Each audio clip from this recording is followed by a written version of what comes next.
I think that the most important lesson I learned is that you need to be authentic with yourself and not try to copy some other people. The way I always have thought about it is that there's a knowledge base that you have to impart to the students.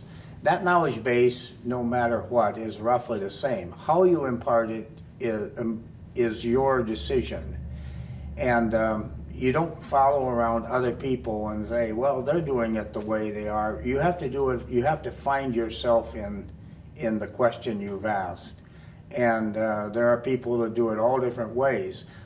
At the Hall of Fame banquet last night, there were 5 inductees, and there were a lot of other people that had been inducted, including myself and including Pam, Katie Wyckoff. And all of us had done things differently, and had we done them all the same, we would have been unsuccessful. And so I think the scary thing is that the knowledge base is roughly the same, but how you deliver the base is vastly different.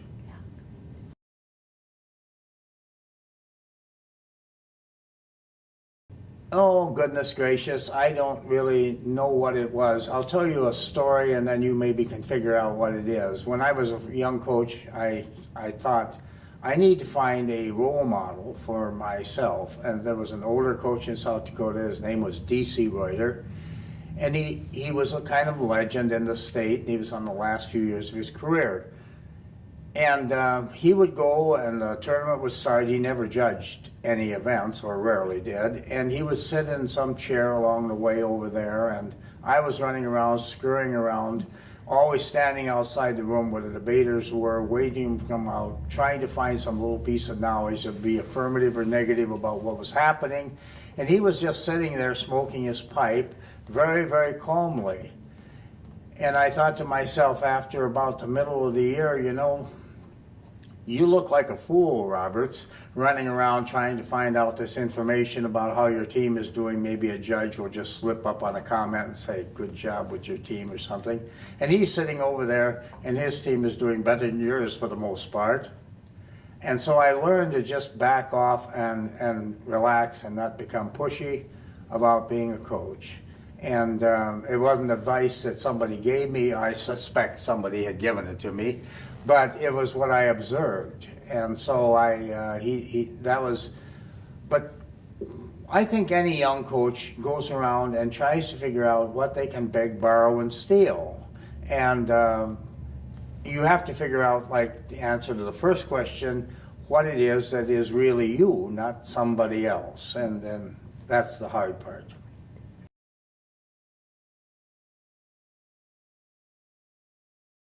Well, I have a kind of an unusual one to start with. I always tell the kids in extemporaneous speaking, you're standing up there and you first introduce yourself. You have to introduce yourself. The introduction that you use may not be near as important as what you're doing with yourself up there. And people have to feel comfortable with yourself. It is not just stating the topic and having 3 points of analysis.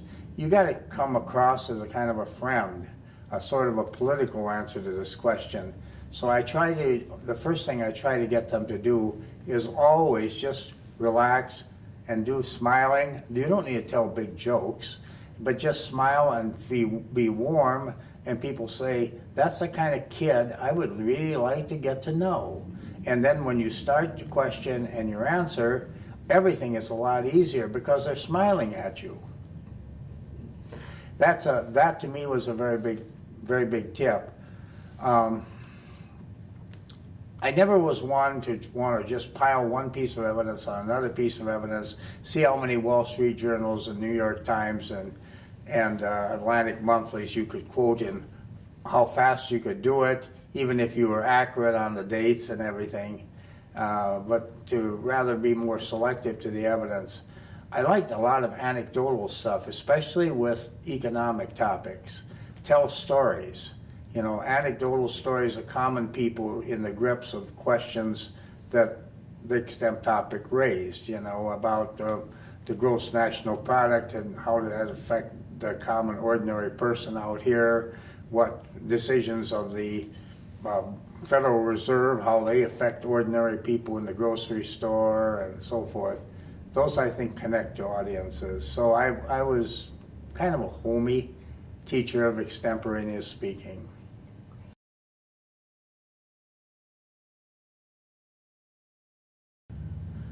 It occurred in Albuquerque, New Mexico in 1966. When I started my coaching career, I was not an NFL member as a student. And the previous coach said, well, we have a relatively large chapter. You just don't worry about the NFL points right away. Get yourself kind of grounded and then start putting them in. So the first points I registered was in January of the first year, which meant that my diamond would be always delayed a little bit from that point. But it was presented in Albuquerque, and my memory of the event is a little foggy, but we had a banquet. The banquets were every year at the national tournament. People didn't have to buy tickets because they were expensive in those dollars. Mm-hmm. And so we were sitting at this banquet. You could see all the way across the banquet hall and see what people looked like. I mean, it wasn't big, maybe 300 people at the banquet. And the founding father, Bruno E. Jacob, had his table in the middle of this, and he was the master of ceremonies. And when we got all done with that, then there were a couple of district chair awards, and most of the awards were like cigarette lighters, cigarette boxes, or other things like that. And that's what you got, as you didn't get a plaque or anything. And there were, I think, about 6 to 8 at maximum diamond awards. There was like a third diamond being given, and that was really awesome. Hawker had about 5 at that point from Indiana. And then a second one, and there were several first diamonds. I was one of the first diamonds, and I remember I got a cigarette case box as my little present from this. And everyone was very congenial, and getting a diamond then was just a massively huge thing. There was no long line going across the stage. There were just fewer people doing this event, and so many. And I don't know, when I got my first diamond, I was in the 100, maybe 120th person ever to get a diamond or something like that. So yeah, it always stuck in my mind in retrospect. And then, you know, you see the diamond ceremonies now where diamond key people walk across the stage for a long time, and Katie Wyckoff is always reading, giving the introductions. And then there's always multiple, there's several fifths, and sometimes a sixth, and sometimes an eighth, and nothing like that was there. So the diamond ceremony is just absolutely different. Of course, there are no banquets nowadays. Where would you hold one? You know, you'd have to have a stadium to hold a banquet for the tournament this size. So the comparison is just no apples and oranges difference. But it's much more personable then, and when you got a diamond, it was really a very, very big thing. I got the diamond in the minimum time, because we had a large chapter by standards then, and so every time when a diamond came up, opportunity for a diamond subsequently, I've always had all the points necessary for doing it.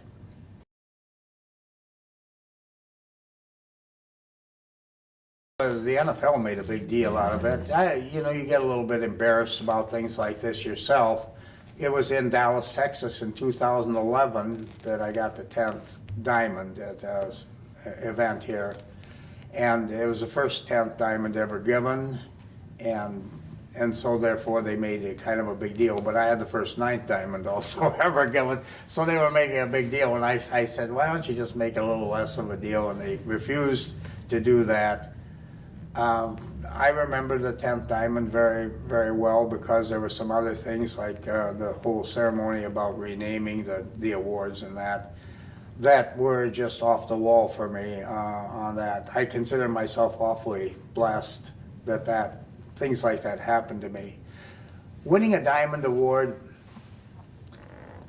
I've always appreciated them, but I hope I am remembered not for having 10 diamonds, but rather for making a lot of contributions that might have helped kids and other coaches with their lives at the tournament.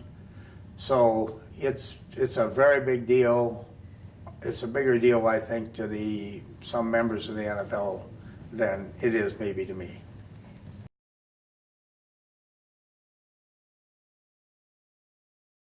Oh my goodness, there isn't any way that it was, first of all, it was a total surprise. It was kept very closeted from even a lot of the National Council on that. And when that happened, I was just goofy. I was standing on stage looking at Scott One, and Scott One turned me around to look at this screen in the background, and I wondered, what in the world are you doing here? So I'm looking out here at the trophies, wondering what's going on, and he goes like that finally, and there I see it. And it was, I don't know, that to me was a signal that there was something far bigger than diamonds taking place here. So I was enormously appreciative of that, and yeah, it was a wonderful experience.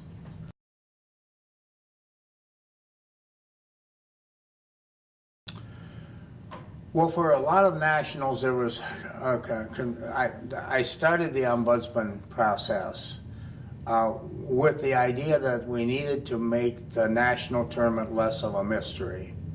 It seemed like there were some people who knew all of the answers to everything, and the national board at that time just walked in, looked at the cards of all the events, checked over their kids from their district. Poor people sitting out there were wondering what is going on, and there were always the stories about corruption. Now, I did not believe any of these stories, but the way it was running itself, lend itself to being suspicious.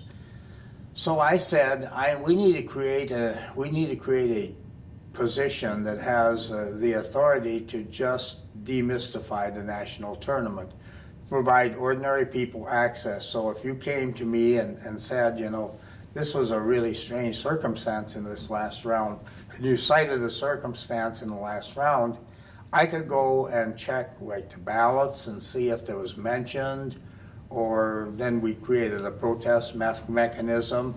There was fundamentally no protest mechanism that existed except spuriously. I'll tell you a story if you ask me another question on that one.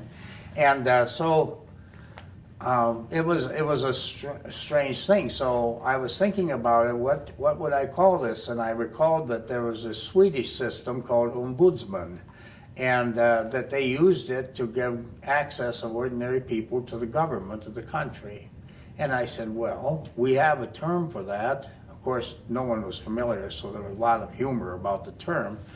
But then we created the term in 1986. We implemented that, and from the first day it was in motion, everyone knew it was the right decision.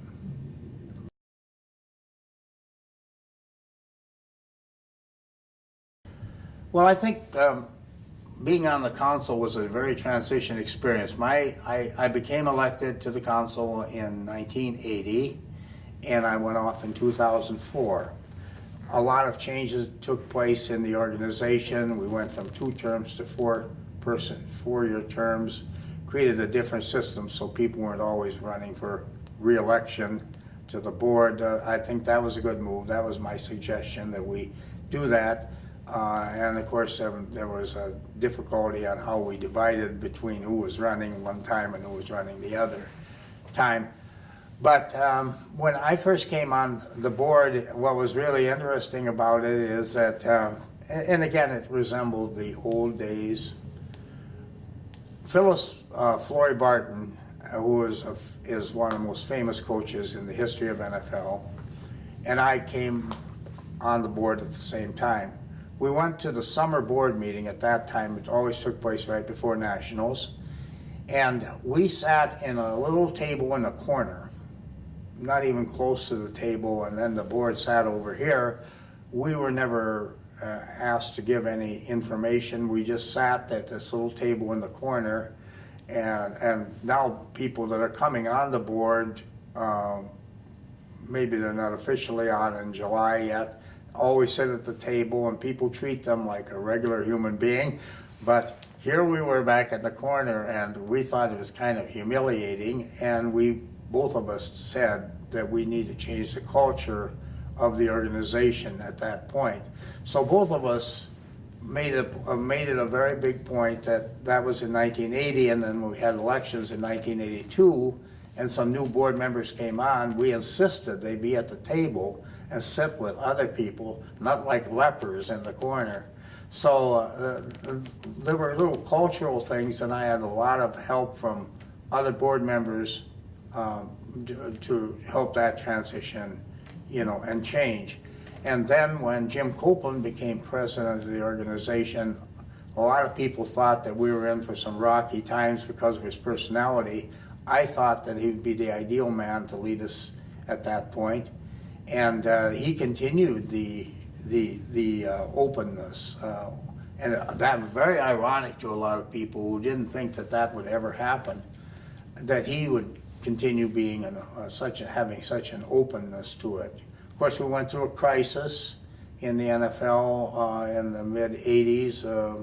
We were very lucky to come out of that alive, and Jim Copeland helped us come out of it alive, and some board members that put their career on the line heavily made it happen, and I think saved the NFL to become a much better organization. I think that, now the questions are, everything was incremental change, and everything was small steps rather than big steps. Now the NFL is much bigger, the National Speech and Debate League is a much bigger organization, and but probably facing problems of bigness that will have to be addressed.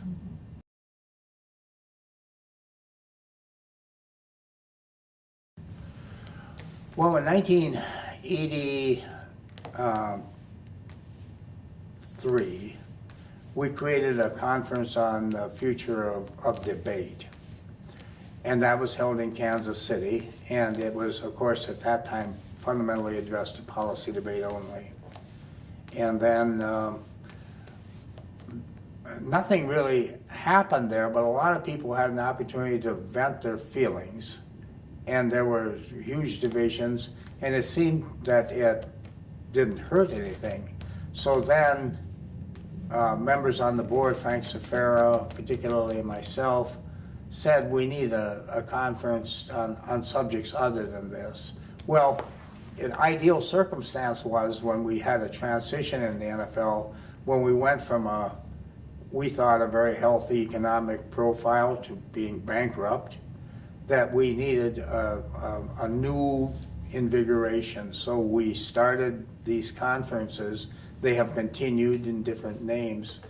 That's, again, a good way to invent themselves. I think that you always need to be concerned of not entrench yourself in the rhetoric of the past, and the rules have to be changed along the way.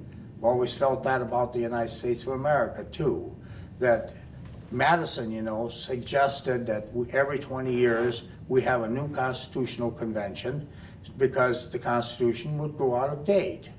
Every once in a while we need new meetings, in other words, for the NFL and the Speech and Debate League, because various events will go out of date.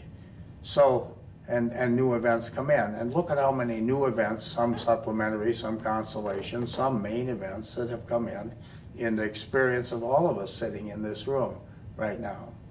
One that I feel particularly good about is public forum.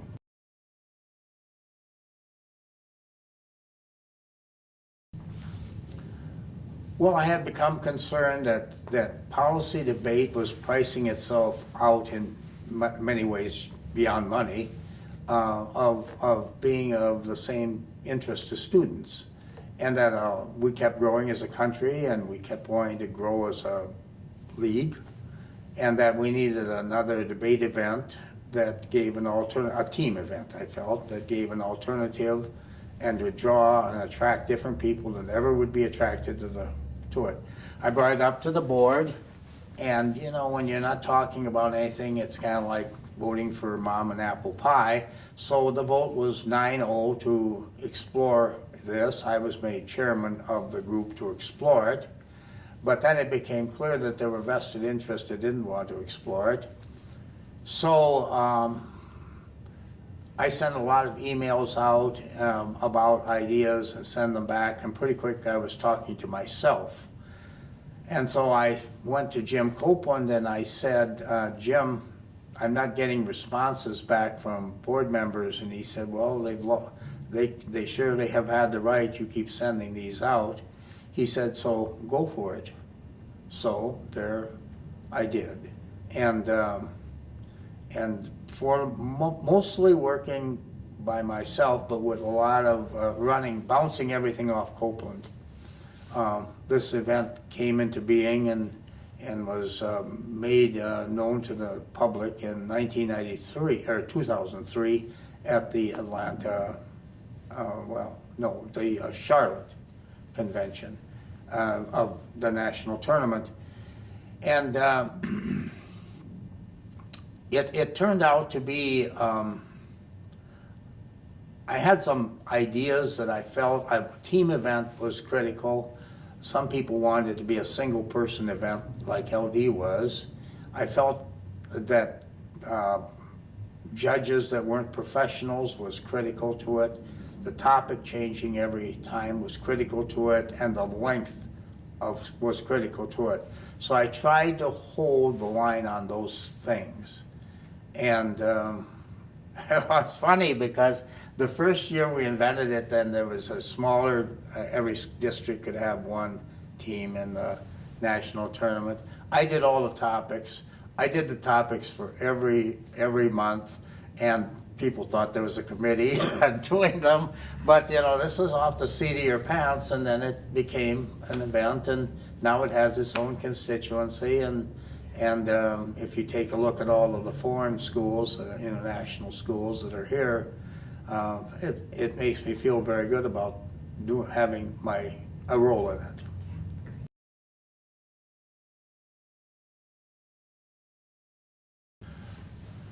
When I came to Watertown, my predecessor made a going over like NFL and how NFL worked, and he said that we had become the largest chapter the previous year in the state, and it was the first time that we were the largest chapter.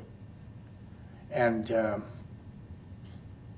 so when he left and I was left in charge of the program, I thought, well, that would be a good thing maybe to try to keep doing, be the largest chapter. I wanted to do something that was, and that seemed more achievable than, win a lot of awards somehow. So all of a sudden we started being the largest chapter in South Dakota, and then we became one of the largest in the country. And for I think around 30 straight years, we were in the top 4 largest chapters.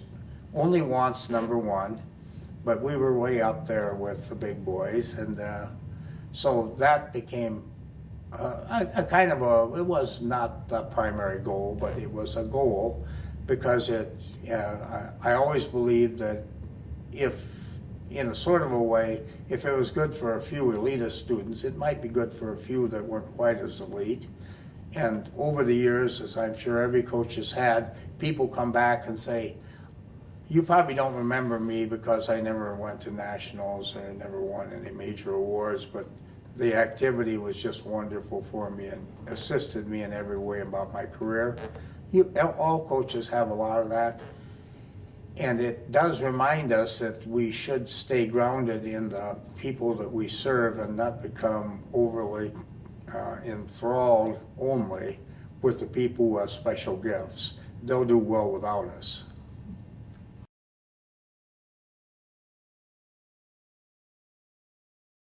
Well, we're sponsoring the President's Bowl because there's at the time, there was not much else open to sponsor, and that fit our budget.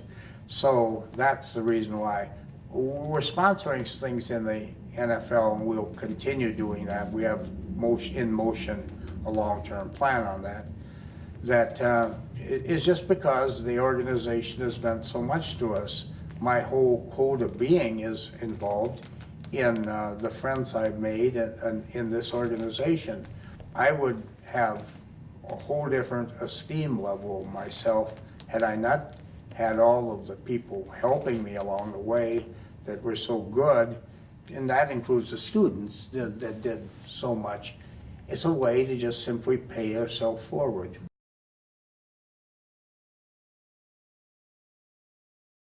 Oh, that's a great question, Pam. What is my experience with protests? In 1966, at the Albuquerque tournament there, then all of a sudden Bruno Jacob and I'd become relative friends. In fact, we had Bruno Jacob had been to our house and ate a dinner with us when he went around giving special awards. So he kind of liked me, and so there was a protest that emerged. He came to me and he said, we have a protest on our hands. We had no methods to deal with it. And he said, I want you to be chairman of the committee of these two other coaches. I can't even remember who they were at this point. I was chairman. There had been a charge brought by a school against another school. And lo and behold, I get involved in this, and the protest is against Battle Creek High School of Michigan, which is Jim Copeland's team. And Copeland already had a reputation for being a little feisty. So we're looking at this protest, and we're in the middle of investigating it, and I notice, oh my God, the team that's protesting against Copeland is Sioux Falls, Washington High School, which is in my state. I didn't say anything to either of the other coaches because I said, let's see what comes out of this. And we all agreed there were no grounds for protest. So we threw the protest out, which was a protest by a school in my state. And Bruno, I told Bruno afterwards, I said, you know, this shouldn't have, he shouldn't have put me here. I was in a spot. And he said he did it deliberately. And I never did know for sure what that meant, that he put me in a hot seat with a school for my own. But I voted against the school for the state because I believe in justice, not Homerism. So that was my first experience with protest. But there was no formula for protest. Most protests were handled by the executive secretary in some sort of like Supreme Court justice role, and there was no appeal process. It was over. That's been changed, of course. Partially, the ombudsman changed that too.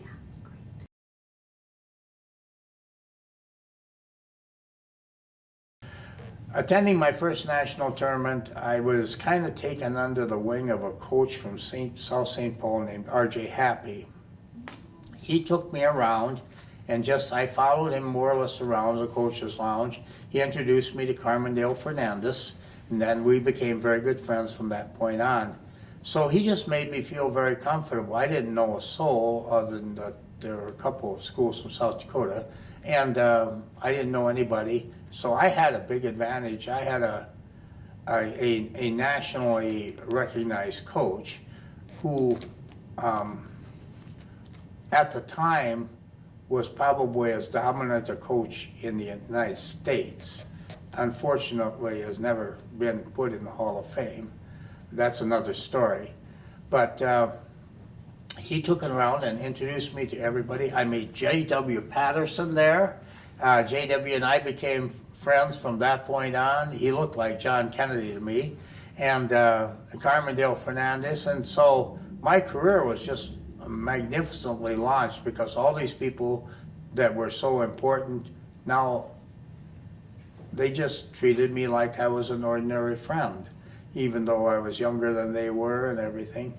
So I had some huge advantages, and I made up my mind that if I was ever in a position to be influential and other younger people came and I could be of help to them, I would certainly do so.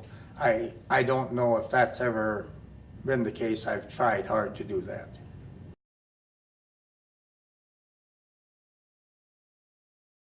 It would be one of two, I would have chosen one of two states because they have broad programs in all events and high quality.